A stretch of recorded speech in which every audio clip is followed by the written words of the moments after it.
I have with me Mr. Michael Hunt. Let's start with the sound recordings. What records did you listen to growing up? Hmm. You know, when I was young, it's funny. My next door neighbor, uh, I really loved jazz a lot. Uh, the first really good jazz song I heard was "First Light" by a trumpeter called Freddie Hubbard, and my next door neighbor was playing it. It just sounds so different than all the other music that I have been listening to, the Temptations and the Supremes and the Delphonics. It just was different, and I grew to love it.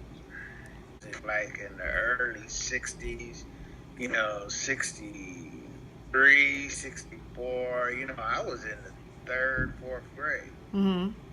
So music at that time, it was the Temptations. And while growing up, were there any limitations that your parents set on you and your siblings when it came to listening to music? Or were there like any artists you were not allowed to listen to in the home? Parliament Funkadelic. My mother hated that. She hated that music. It was Parliament Funkadelic, Jimi Hendrix. She didn't like the electric guitar. We loved it. It was different. Just like comparing it to rap music, Parliament Funkadelic, my folks, they hated that. And it's funny you speak about how your parents hated Jimi Hendrix and Parliament Funkadelic. With your kids, and when they started listening to music, what kind of music did you not like that they listened to? What Well, was it? What were they listening to that you were just like, oh, you can't listen to that? well, the rap music, there was a lot of cursing. When we were growing up, there wasn't a lot of, they couldn't play cursing music on the radio.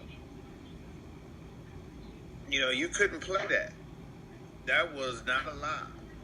It wasn't allowed on the radio, but now it's almost allowed on the radio now. I hated it because the kids, eh, they're listening to all this cursing and bitch this and I need my money and what do you? I didn't grow up like that, Would you say that so you would you say that the rap music had like no meaning, no feeling, not just more so like exactly just it it wasn't didn't. any. It was just more. It was storytelling, but it had no substance. Well, you really can't say that because the music was indicative of what they were surrounded by. Mm-hmm. What they just like the groups in my day, they saw a lot of love. That's why a lot of the songs back in the day were about love. It's not like that anymore. So the music is different. It's and what's being written now way different than what was written back in the day. Right. Now let's move over into radio. Okay. Do you have any specific memories, good or bad, about listening to the radio growing up when you were Oh young? yeah. Well, when we were young, we used to listen to Cute 102. Uh, that was a very popular radio station. Uh, KRLA would have a big radio boom box. They used to call them back in the day. We sit out, had a meal, and we would listen to the radio. Radio is it's not the same anymore. You know, DJs aren't as, I wouldn't say, DJs were very important back then. They're not as important anymore than, you know, just playing the music. You know, even though there are still DJs and there are still popular DJs, but the DJ back then was important. They were really very influential in the community, and the type of music they played. You know, that was important. So That's would it not be to say. safe to say that they were more active in the community, more social conscious I than? think they were. I think they were. And you got to realize what was going on back then. Well, there was a struggle. So, you know, the DJs back then, you know, they really had something to say. Right. How do you think the experience of radio is different for you growing up than it was for your kids? Hmm. I don't think y'all listen to radio as much as we did. I think it was different. Because the technology now is you can play what you want. Back then, you couldn't play what you want. Unless you had a record player or something like that, you know, or a tape player, 8-track, cassette. But most often, you listen to the radio because that's where you found the new music and what was out, well, who's the hottest group or the hottest solo artist. That's how you found out. All right. Let's talk about television.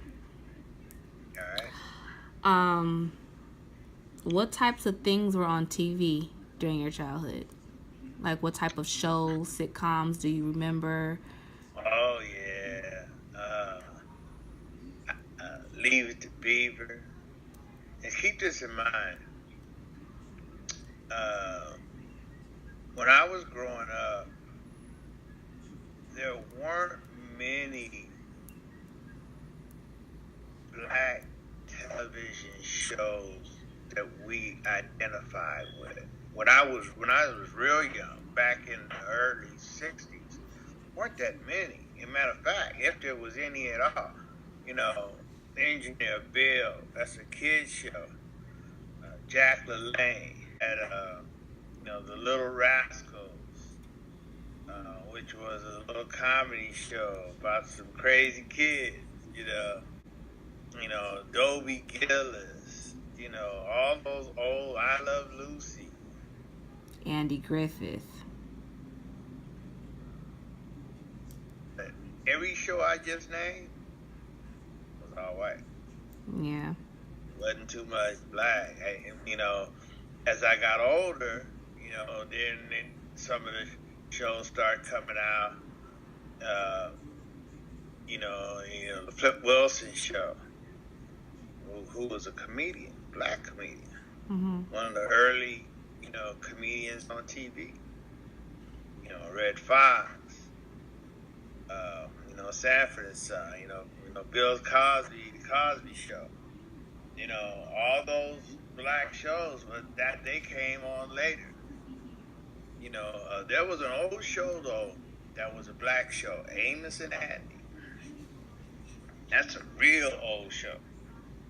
So it just goes to show you that in the beginning, we didn't have anybody on TV to identify with until later on.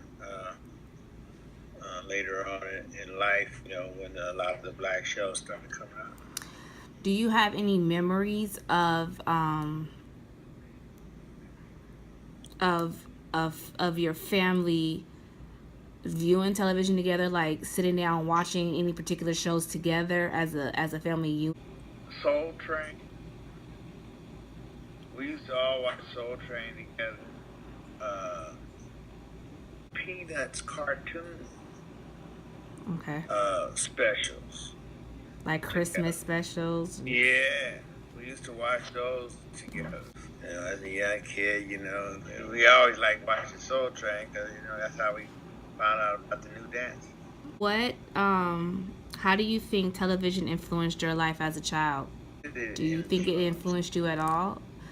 Because you spoke about how a lot of during your earlier childhood years, all of the shows were, um, white shows. There weren't really many black people on television for you to identify with. Well, and early on, I couldn't say that there was a lot of influencing because I couldn't identify with the show. It was entertainment. Right. Just watching people, be funny on TV, and so there wasn't much that I could identify with. Only later on in my life, when the black families had shows, Good Times, which was a poor family. Then you had the Cosby Show, which was a kind of well-to-do family. Total opposite spectrum, So I love the Cosby Show because it gave us hope of we can be doctors, or we can be lawyers, or we can be engineers, and we can make money, just like everybody else or your white counterpart. Right. Do you have cable or satellite TV? Satellite. And what made you get satellite? Some of the packages that they had, probably this main DirecTV package that we bought was for the football package. Okay, so it was more sport influenced. Let's talk about movies. You love movies. When we went to the movies, it was an event. I think the movies back in the day were more creative. The movies today, not that they're not creative, is that they're creating stuff that was already created. They're copying it. A prime example, they're about to come out with a movie, Magnificent Seven. Magnificent Seven came out like in the 60, 61, 62, something like that. Old movie. Okay? But they're about to remake it with Denzel Washington. So why not create something else? Why are you recreating the Magnificent Seven? Mm-hmm. Scarface. Yeah. Scarface was made years ago. But the storyline instead of cocaine was alcohol, back in the Prohibition. But the same movie. They didn't create that new. They just came back with a different twist to it, and okay, we gonna throw this out there. And they made a lot of money out of it. They're still making money off of it. Exactly. So that's I think back in the day they were more creative. What were some of your favorite movies growing up? High Noon. That was one of my favorites. What's so special about High Noon? It's the acting. It was believable. For a young kid watching this on TV, you could kind of believe it. The acting was great back in the day. And not that the actors aren't good today, it's just that, the actors back there, they really honed their craft. Yeah. They're very believable. How do you think your kids' experience with movies is different during their childhood years than it was for yours? It's different because I think it's the sexual nature of movies. We let our kids watch movies now that we didn't watch when we were young. Thank you for your time. Thank you, Eric.